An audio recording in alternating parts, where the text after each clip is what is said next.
This is my John Deere 50. I've had this tractor. Well, it's one of the first ones that was here.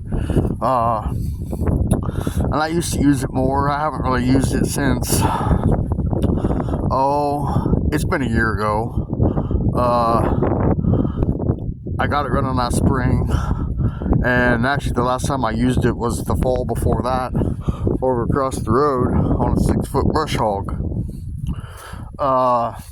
This tractor had an alternator on it when I got it, and it got to where, well, I don't know what I did with the wire, but it was starting to melt this wire, and it melted the other one that they had running back here into this wire nut.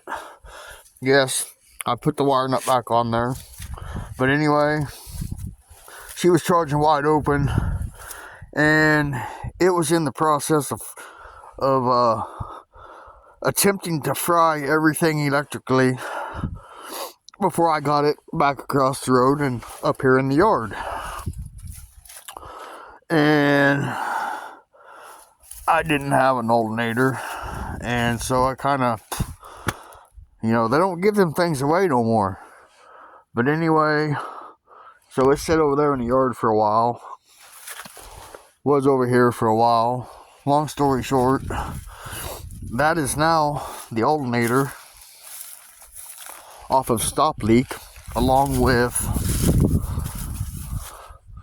this wire running back up into here, and another wire over there. But this alternator was a little bit different. Stop Leak was a 1-wire, and this is what I'm calling a 3-wire. 1, 2, 3. Other than that, the alternator that was on here, it didn't have this little stud. You can take that out. It's covered. It had a plug in here, just a rubber plug. I popped that out and wired it up the way they had it. This prong going to battery. This running back to somewhere in the battery, and this wire here goes to keyed power.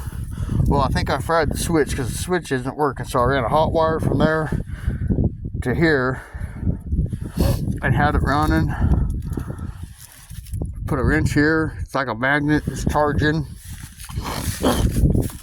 But also the alternator that was on there,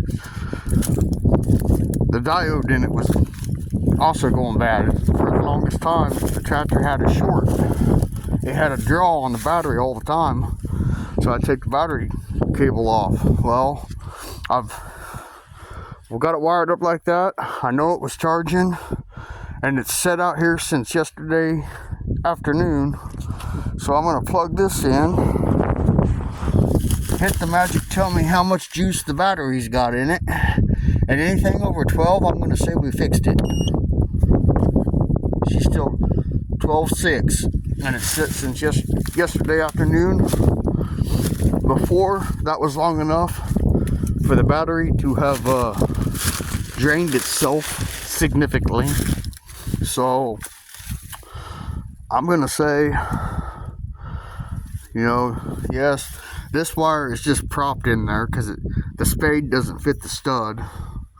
So I'll cut this off, put an eye on it, run these wires back, probably take this wire off and bring it down along the fan shaft with the other one and put it on there right. But we've made it a little bit more gooder than it was before. So anyway,